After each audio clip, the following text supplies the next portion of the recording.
Muy amados y amadas hermanas de nuestra congregación en la ciudad de Pamplona, también en País Vasco, en Francia y en Noruega. Y por supuesto todos quienes se sumen a este devocional dominical. Quiero saludarles en este día 1 de mayo del año 2022. Y estamos iniciando el quinto mes y es para mí un agrado saludarles junto a los saludos de mi amada esposa. Y quiero en forma inmediata que demos inicio a nuestro devocional en el nombre del Señor, leyendo el pasaje en donde estará el mensaje de este día. Y lo haremos en el Evangelio según San Lucas, capítulo número 9, versos 51 al 56. San Lucas, capítulo 9, versos 51 al 56, y damos lectura en el nombre glorioso de nuestro Señor Jesucristo. Amén. Cuando se cumplió el tiempo en que él había de ser recibido arriba, afirmó su rostro para ir a Jerusalén. Y envió mensajeros delante de él, los cuales fueron y entraron en una aldea de los samaritanos para hacerle preparativos. Mas no le recibieron, porque su aspecto era como de ir a Jerusalén. Viendo esto, sus discípulos, Jacobo y Juan, dijeron: Señor, ¿quieres que mandemos que descienda fuego del cielo como hizo Elías y los consuma? Entonces volviéndose él los reprendió diciendo: Vosotros no sabéis de qué espíritu sois, porque el Hijo del Hombre no ha venido para perder las almas de los hombres, sino para salvarlas. Y se fueron a otra aldea. Amén. Amén. Doy muchas gracias a nuestro buen Dios por esta hermosa oportunidad que me concede de poder dirigirme a todos y cada uno de ustedes.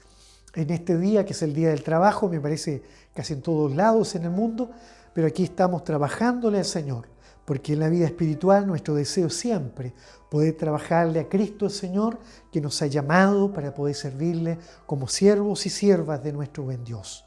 Quiero en esta hora recordar que estamos orando por toda nuestra iglesia, sobre todo acá en España, nuestros estudios bíblicos a desarrollarse en este año, en el mes de septiembre, la oración por nuestro amado pastor, la oración por los guías de cada congregación, por todas las congregaciones y también por cada familia que conforma las congregaciones.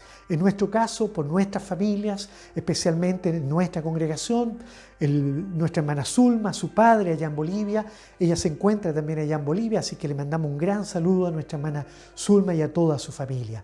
A nuestra hermana Miriam, por quien también estamos orando, por su familia y usted, para que el Señor le fortalezca en este proceso, muy especialmente por su esposo, para que el Señor le ayude, le fortalezca su salud. La oración por nuestra hermana Sandra, ella está viviendo un proceso de enfermedad ya durante algunos meses, por Arielita, su hija, por supuesto también, y por todos y cada uno de nosotros. Todos somos necesitados del Señor, todos necesitamos de la oración. Aquí no hay ninguno que pueda decir: no, por mí no.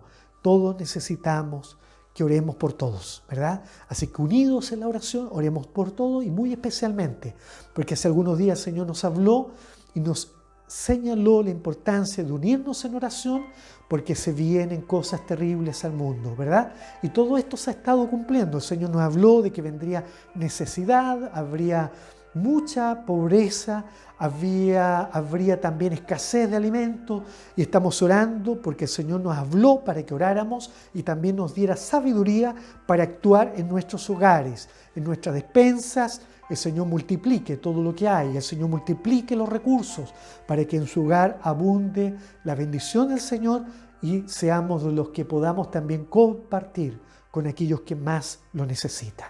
Bien, vamos a mirar inmediatamente la palabra del Señor. Este mensaje del Señor, creo yo, para nuestras vidas hoy es una luz, es una lámpara que quiere iluminar nuestro caminar. ¿Qué necesitamos? Aprender más del Señor, ¿verdad? Yo necesito que mi personalidad, ¿verdad?, se parezca más a Cristo. Muchas veces la iglesia del Señor, la iglesia del siglo XXI, es una iglesia que se empieza a acostumbrar a caminar, a veces sola, como los niñitos que recién están aprendiendo a caminar y creen que ya están grandes y caminan solos y se caen. Muchas veces la iglesia también. Tenemos que caminar conforme al modelo del Señor. ¿Cuál es el modelo del Señor? Una personalidad que está allí demostrándonos, ¿verdad?, su madurez, su templanza espiritual, su capacidad para vivir el rechazo, para comprender la amenaza, entenderla, pero aprender siempre a sobreponerse sobre ella confiando en la voluntad eterna del Padre Celestial. El Señor, entendiendo que es rechazado, aunque en medio de la amenaza de la muerte, no mira la misericordia de Pedro para con él, sino que él sabe que él tiene que cumplir la labor. Entonces el verso que hemos leído, el primero, dice: cuando se cumplió el tiempo en que había de ser recibido arriba, afirmó su rostro para ir a Jerusalén. Él no decidió otra cosa, no cambió el plan, sino que decidió simplemente con su rostro firme, mantenerse firme para ir a Jerusalén, allí destinado a la muerte. En su horizonte está el sacrificio, pero lo hace comprendiendo que esa era la buena y santa voluntad del Señor. Y es eso lo que hoy tenemos que aprender a hacer, la voluntad del Señor. Una personalidad en medio de la iglesia, cristianos que nos cultivamos en la personalidad de Cristo, una personalidad misericordiosa y no una personalidad presurosa para juzgar, para condenar, para castigar aquellas cosas que de acuerdo a nuestro juicio son malas.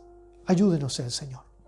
Recuerdo que hace algunos años atrás, cuando yo era joven, bueno, todavía me siento joven, pero cuando era un joven soltero, recuerdo que yo era el jefe de los jóvenes en mi congregación, en aquel pequeño puerto en el norte de Chile, mi país. Y todos los domingos salíamos a predicar la palabra del Señor muy de mañana. Y en esa mañana, como todas las demás, salimos muy temprano a predicar junto a un grupo de jóvenes. Me acompañaban jóvenes, muy jovencitos, algunos casi adolescentes. Y esa mañana, mientras cantábamos un himno en medio de una esquina, en una calle, cantábamos el primer himno para empezar a predicar, se estaciona abruptamente un vehículo. Cerca de nosotros había un hombre, un barrendero, estaba barriendo allí la calle, y del vehículo, del coche que se detuvo cerca de nosotros, se bajan un grupo de hombres borrachos y una mujer. La mujer llorando. Y estos hombres, uno de ellos, se acercó a la mujer, la toma de sus brazos y la empieza a maltratar. La empieza a tratar mal y la amenazaba de golpearle. Nosotros vimos la situación, todo ocurre muy rápido y el barrendero con su escobillón va a defender a la mujer y trata de golpear al hombre, al violento. Y este hombre violento, al ver que el hombre le da un golpe, se da la vuelta, suelta a la mujer y se lanza sobre este barrendero, que era un hombre mayor, ya de unos 60 y tantos años, un anciano. Cuando veo esta situación me siento conmovido por la situación, por supuesto, y todo ocurrió tan rápido y aún siendo un cristiano uno tiende, ¿verdad?, a hacer lo que mejor le pueda parecer. Entonces me acerco a la situación y le digo al hombre violento: por favor, déjalo, no le hagas nada.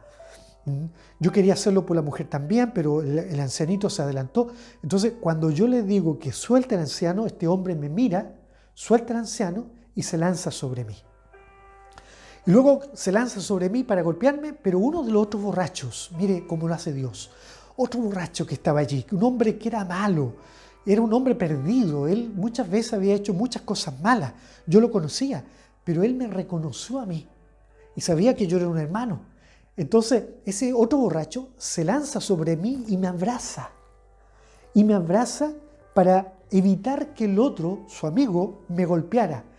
Y este que me abrazó le decía: déjalo tranquilo, no lo golpees, no le hagas nada al hermano, no le hagas nada al hermano, decía el borracho. Pero el otro violento tomó un palo y me empezó a tratar de pegar con un palo, me alcanzó a dar en mi espalda, me dejó lleno de tierra, pero bueno, rápidamente me sueltan, se van, se suben al vehículo y se van. Todo queda en calma, yo miro a mis hermanos, estaban todos quietitos, asustados, pero en mi alma no había quietud. En el momento me sentí confundido, perturbado por la escena y quizás con un poquito dolido en mi propio ego, porque mucha gente que estaba allí salió de sus casas a mirar la escena. En el acto, hermanos, no sabía qué hacer, si seguir predicando o no. Entonces les digo al grupo que estaba allí: hermanos, por favor les pido que me permitan separarme un momento, los voy a dejar, me voy a ir a mi casa quedaba a la vuelta de la esquina, me voy a ir a cambiar la chaqueta porque estoy lleno de tierra, y eso no era verdad. Yo lo que quería era ir a mi casa, llamar por teléfono a la policía, Entonces le digo a ellos, voy a ir a mi casa, cambiarme la chaqueta porque estoy lleno de tierra y luego regreso. Entonces uno de ellos, de estos jóvenes, un niñito, como de unos 12 años, se pone frente a mí y me dice, hermano Juan, no se preocupe, me dice, yo lo limpio. Y me empieza a sacudir y luego que me sacude me dice, ¿no es que ahora quedó limpiecito? Vamos, sigamos predicando la palabra del Señor. Bueno, yo conmovido por él me seguí junto a ellos predicando la palabra del Señor. No hice nada, pero todo el día estuve con ese peso en mi alma, pensando que a lo mejor debería haber llamado a la policía. La sacaron muy barata, decía yo. Le trataron de pegar a una mujer, le pegaron a un anciano y luego se desquitaron conmigo. Bueno, llegué al templo en la noche, a la reunión del culto, y un hermano de la iglesia se acerca a mí y me dice, hermano Juanito, supe lo que pasó hoy en la mañana, pero no se preocupe, me dice, porque precisamente luego que lo dejaron a usted, ese auto avanzó y pasada la esquina apareció un carro de policía, hicieron detener ese coche, tomaron a todos los hombres detenidos y hoy día están todos en la cárcel. Yo dije, mire cómo el Señor me defendió. Pero ¿qué entendí, hermanos?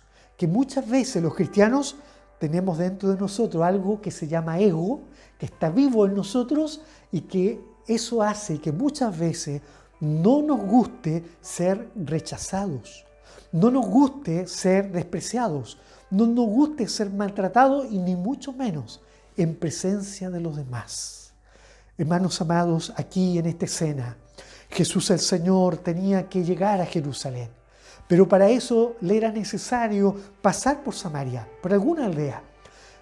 Ya por allí el Evangelio de San Juan dice que en otra oportunidad le era necesario pasar también por Samaria, pero no porque geográficamente le era necesario nada más pasar por Samaria para llegar a Jerusalén, sino porque le era necesario considerar a los samaritanos en el plan de la salvación de Dios. Y voy a explicar el por qué. Primero, porque Dios ama a todos por igual. Y tanto samaritanos como judíos merecían la salvación del Señor. La historia de Israel cuenta que cuando Dios le llamó a ser el pueblo escogido, ¿verdad? A través de Jacob, le dice, ya no será tu nombre Jacob, sino Israel. Luego Jacob tiene 12 hijos y 2 nietos que forman las 12 tribus de Israel. Este pueblo quedó prisionero en Egipto durante 400 años, luego retornan a Canaán y allí, imagínenselo ustedes, estamos diciendo de forma muy rápida, este pueblo es consagrado como el pueblo de Dios, un pueblo unificado. Ellos se conducían a través de la ley de Dios. Y ellos que se conducían a través de la ley de Dios tenían sacerdotes, tenían también profetas y también tenían jueces, dice la palabra del Señor. Pero los israelitas no estaban contentos con esto. Deseaban tener, como los otros pueblos, reyes. Bueno, Dios no deseaba eso, pero aún así establece la presencia de reyes. Y se establece el primer rey, que fue Saúl, el segundo rey, que era el rey David, el tercer rey, que era Salomón, hijo de David. Pero Salomón se extravió de la sabiduría que le caracterizó en su principio, se extravió de la verdad y llevó a Israel a un estado de incongruencia espiritual, donde ellos, siendo el pueblo de Dios, también idolatraban, amaban a otros dioses de otros pueblos paganos. En esa escena, Israel también es sometido a grandes impuestos. Aparece el descontento, los israelitas no amaban el reinado el futuro reinado de Israel, porque entendiendo que Salomón ya era viejo, estaba próximo a morir, vendría probablemente un reinado nuevo. Y ellos, las tribus, ¿qué deseaban? Que se eliminaran los impuestos y la opresión sobre ellos. Luego muere Salomón, aparece el rey Roboam, su hijo, y es allí donde se revelan 10 tribus de Israel. Y estas 10 tribus se separan en el año 930 a.C., se separan de las otras tribus y estas 10 tribus forman un reinado aparte, que es conocido como el reinado o el reino de Israel o el reino del norte, cuyo primer rey fue Omri. Y Omri compra una heredad, allí construye una ciudad que le llama Samaria, la cual fue la capital del reino del norte o del reino de Israel, conformado por estas 10 tribus de Israel, ¿verdad? Pero allá en Jerusalén, en la ciudad de Jerusalén, en la ciudad del gran rey, quedó olvidada. Allí solamente se mantuvo una tribu, que fue la tribu de Judá, por eso se llama Judea, y Samaria arriba, Judea, y a esta tribu de Judá se le agregó después la tribu de Benjamín. Entonces el reino partido en dos, desde el año 930 a.C., algunos dicen el año 920, allí vemos que está Judá y está Samaria, ¿verdad? Y los judíos, ¿qué vieron en los samaritanos? Un grupo de tribus que se fueron lentamente volviendo paganas, casi gentiles. Se mezclaron con los asirios, se mezclaron con otros, ¿verdad?, pueblos que no servían a Dios en forma adecuada. Y es por eso es que la historia bíblica y la tradición demuestra que ellos no servían a Dios como deberían. Ya decíamos recién que el primer rey fue Omri, de los samaritanos. El segundo rey fue, ¿verdad?, Acab, el rey que se casó, para que usted recuerde, con Tiatira, aquella mujer que persiguió a Elías. En el reinado de Acab se construyeron altares para los Baales, para Acera, y el reinado fue allí, en su reinado fue donde se desarrolló el ministerio de Elías. Y Elías hizo descender fuego desde los cielos para poder demostrar de que Jehová era el Dios de Israel. Hermano, pero eso no quedó allí. Luego de Acab, muere Acab, aparece su hijo, Ocosías, y la situación del reino fue peor. Más se inclinaron a la vida pagana, a la idolatría. ¿Y sabe qué sucede? Que Ocosías se enferma y en vez de preguntarle a Dios si iba a sanar, él manda mensajeros para que pregunten a un Dios ajeno. Entonces el ángel de Dios habla a Elías y le dice a Elías que vaya a decirle a esos mensajeros una pregunta. Y le dice, ¿acaso no hay Dios en Israel que vais a preguntarle esto a los dioses ajenos? Ellos le llevaron el mensaje a Ocosías y Ocosías le pregunta, ¿quién les dijo esto? Ellos le describen al personaje y él entiende que se trata de Elías Tisbita, el profeta de Dios. Entonces él manda a buscar a Elías y manda a un capitán con 50 hombres. Elías está en la cima de un monte y este capitán lo manda a descender. Elías, temeroso, le dice, mira, si verdaderamente yo soy varón de Dios, que descienda fuego de Dios y te consuma. Y el fuego de Dios descendió y fueron todos consumidos. El rey Ocosías mandó nuevamente a otro capitán, a 50 hombres más. Sucede lo mismo. Elías dice, si yo soy varón de Dios, descienda fuego de Jehová y te consuma. Y fueron todos consumidos. Hermanos amados, luego un tercer capitán llega con 50 hombres más, pero este tercero se humilla ante Elías y le pide misericordia, que valore su vida y le dice, por favor, preséntate ante el rey. Y Elías se presenta y allí se demuestra que Jehová es Dios. Esa historia no la olvidaron los judíos. Esa historia se mantuvo durante los siglos. Ya, mire, durante muchos siglos se comentaba cómo Jehová había hecho descender fuego a través de Elías y muchos samaritanos habían muerto.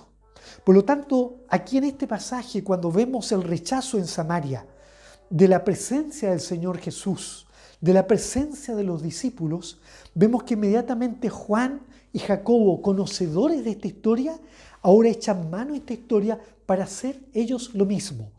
No hacer descender fuego allá como el fuego que descendió sobre el becerro, sino que hacer descender fuego sobre aquellos que habían tratado quizás de estorbar el ministerio de Elías. Y como Juan y Jacobo están entendiendo que los samaritanos están estorbando el ministerio del Señor, no están quizás dando cumplimiento al deseo de Jesús de pasar por ese lugar, es que ahora ellos toman una decisión. Su decisión es una decisión así de certera.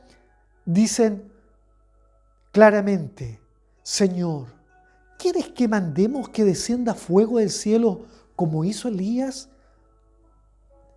y los consuma? En el deseo de Juan y Jacobo estaba el ofertarle al Señor la posibilidad de que ellos hicieran descender fuego.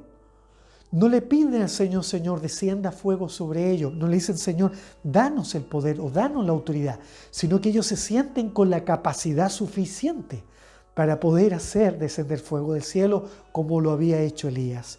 Amados hermanos, ¿qué nos pasará a los cristianos del siglo XXI? Jacob y Juan habían sido llamados allá en la tierra de Galilea tal como lo había sido Pedro y Andrés, esos otros dos hermanos. Y el llamado del Señor era: venid en pos de mí y os haré pescadores de hombres. Entonces la pregunta es: ¿por qué Juan y Jacobo se olvidaron de ese llamado? ¿Por qué se olvidaron de esa labor que se les había encomendado y ahora simplemente frente a estos samaritanos en ellos no ven almas necesitadas, sino que ven en ellos simplemente hombres que aparentemente merecían morir consumidos por el fuego? Hermanos amados, Iglesia del Señor, hoy nosotros debemos de entender que Dios ama a todos por igual. Y en el propósito de Dios, la voluntad de Dios, la Biblia lo dice, es que ojalá todos los hombres sean salvos. Esta personalidad que Juan y Jacobo estaban cultivando se alejaba mucho de la personalidad del Señor. El Señor, simplemente volviéndose atrás, los reprendió, no los felicitó, no se cautivó por este buen deseo aparente, sino que simplemente les dice: vosotros no sabéis de qué espíritu sois. ¿Cuántos cristianos del siglo XXI, cuántos grandes líderes espirituales muchas veces ven en los no creyentes a enemigos de Dios? Muchas veces ven en aquellos que hoy no son de nuestras congregaciones o a veces son de otras congregaciones y le ven como opositores. Qué pena más grande, hermanos amados, aún entre los cristianos, como que hubiera oposición, que unos predican a uno, otros predican de otra manera, entonces se afanan por tratarse mal, por demostrar de que ellos son poseedores de la verdad. Juan y Jacobo se sentían poseedores de algo que no les pertenecía. Ellos no creían, no entendían de que lo que hizo descender fuego no era Elías en sí, sino que era el poder de Dios en él. Hermanos amados, ayúdenos al Señor. Yo he visto en congregaciones personas que a veces cuando predican con tanta capacidad, pero con una capacidad como que ellos fueran algo grande en medio de la congregación, como que si fueran dueños de la congregación, como que se sienten dueños incluso de condenar a algunas personas, de tratarlas mal, muchas veces de decir cosas feas en medio de las congregaciones. Esto yo lo he visto y lo he oído también. He observado a cristianos que en medio de las congregaciones pareciera ser que los años en el Evangelio los han transformado en gerentes de las iglesias. Entonces ellos se sienten como con una capacidad superior a otros y a veces desean sentir el reconocimiento de sus propias congregaciones. Hermanos, que no nos pase lo de Juan y Jacobo. Amemos a las almas de Dios. Entendamos lo que el Señor sí ha entendido y lo demostró cuando muchas veces la misma palabra del Señor en San Marcos demuestra que aún Juan y Jacobo, mire, estos dos, demostraron la personalidad que estaban formando en ellos, esa personalidad que estaban cultivando. Por eso, hermano y hermana amada, ¿qué personalidad estamos cultivando en nuestras vidas? ¿Estamos cultivando la personalidad del Maestro, de Jesucristo el Señor? Este Cristo amado que aún en la última noche fue capaz de lavar los pies de sus discípulos. ¿O somos como Juan y Jacobo que estaban dispuestos a hacer descender fuego sobre los samaritanos? Juan y Jacobo estaban desarrollando una personalidad diferente, alejada de Jesucristo. Marcos 10 así lo demuestra. Ellos le dijeron: Señor, ¿podrías tú hacer lo que nosotros te pidamos? El Señor les dice: respondedme y decidme, ¿qué queréis que os haga? Ellos dijeron: queremos que cuando tú estés en tu reino, nosotros podamos estar el uno a tu derecha y el otro a tu izquierda. El Señor los miró y le dice: no sabéis lo que pedís. Cuando se enteraron, los otros discípulos se enojaron, dice la palabra del Señor. Y eso demuestra que en ellos también había este deseo. Y la culpa no es del maestro, sino de los discípulos que no se afanan por aprender a ser como el maestro. En una ocasión, yo viví esta experiencia. Llegué a una congregación donde esa congregación habían tenido un pastor maravilloso, reconocido, pero ellos habían sido malos discípulos, vivían enemistados, vivían en conflictos. Y les visitamos, les tuvimos que hacer una visita junto a otra persona. Y cuando les visitamos a ellos, a esta congregación, ellos hablaron tan hermoso de su antiguo pastor. Entonces, quien me acompañó les dijo así: yo me pregunto, siempre se dice que los discípulos son más grandes que el maestro, pero yo me pregunto en esta congregación, ¿dónde están los discípulos? Es decir, si habían tenido un gran pastor y ellos como discípulos reconociendo ese gran maestro espiritual, ¿dónde estaban los discípulos? Porque ellos lejos estaban de lo que había sido ese gran pastor. Hermanos amados, Juan y Jacobo deseaban un lugar a la derecha y a la izquierda, y los demás se enojaron de eso. Y el Señor les dijo claramente a todos: el que quiera ser el más grande entre ustedes, pues entonces tendrá que ser el servidor de todos. Quien quiera gobernar sobre los demás tendrá primero que aprender a servir. Hermanos amados, este es el gran mensaje de este día. Nosotros no podemos sustentar nuestro ego, ¿verdad? O molestarnos porque a lo mejor por alguna situación somos golpeados y eso nos hace sentir a lo mejor apocados en medio de una congregación. No, el Señor aprendió a vivir con el rechazo. A diferencia de Juan y Jacobo, el Señor aprendió a vivir con el rechazo y optó por ir a otra aldea. Recuerdo que siendo un niño el Señor me habló hace muchos años y me dijo que iba a ser muy despreciado en la vida, muy rechazado, muy menospreciado, y que tenía que aprender a vivir con eso. Pero me dijo así el Señor: pero no te preocupes, porque yo estoy contigo y mis ángeles estarán contigo siempre, porque yo soy tu Padre. Hermanos amados, qué maravilloso es entender esto. Es la gran verdad, y muchas veces esto es lo que tenemos que entender cuando queremos juzgar a otro. Recordemos lo que dice el mismo Proverbios 21, que todo camino le es recto al hombre, pero según su propia opinión, según su propio deseo, le es recto a todos los hombres. Para todos nosotros nuestro camino es recto. Pero no olvidemos lo que dice el Proverbio 21. Dice: pero Jehová es el que pesa los corazones. Es Jehová el que pesa las almas. Amados hermanos, no nos olvidemos de las mismas palabras del Señor. Cuando Él mismo dijo: no juzguéis a nadie. No juzguéis para que no seáis juzgados. Y las mismas palabras del Señor en Lucas 9, cuando Él dice: no juzguéis para que no seáis juzgados. Luego dice: y no condenéis para que no seáis condenados. Y luego agrega: y perdonad para que seáis perdonados. ¿Y por qué dice perdonad? Porque nosotros mismos estamos también expuestos también a cometer errores en la vida y a lo mejor a rechazar o despreciar algo o algún hermano.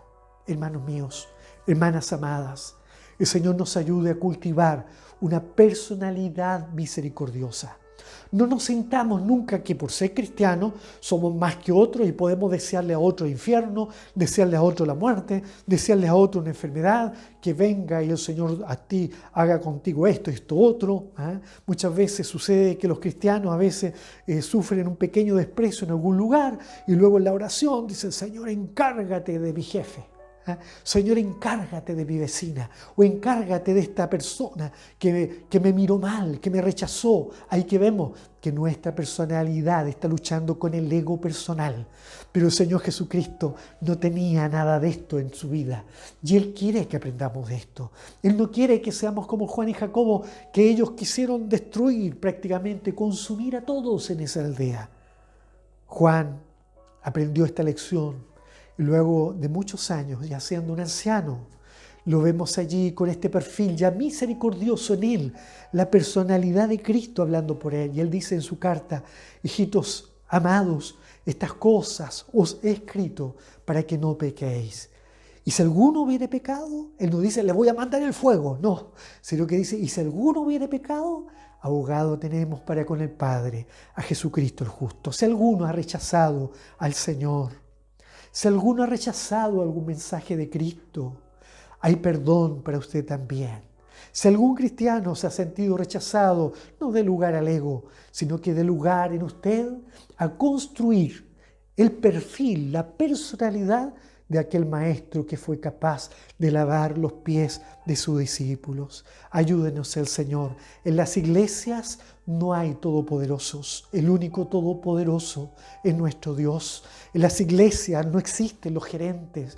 Los que están más arriba deben sentirse como los siervos más humildes de las congregaciones. Si usted es un guía, si usted es un pastor, si usted es un predicador del Evangelio, debe ser el siervo más pequeño de su congregación, pues así se ganará muchos más y podrá también formar en usted y demostrar de que Jesucristo el Señor es el dueño de la iglesia, no nosotros. No manejamos fuego, nosotros no manejamos el fuego, sino más bien Dios nos ha dado agua para dar de beber al sediento. Dios nos ha dado leche para dar de mamar también al hambriento. Y esto es lo que quiere el Señor de su iglesia amada. Dios nos bendiga en esta hora, Dios le bendiga a usted y le vamos a pedir ahora una bendición al Señor.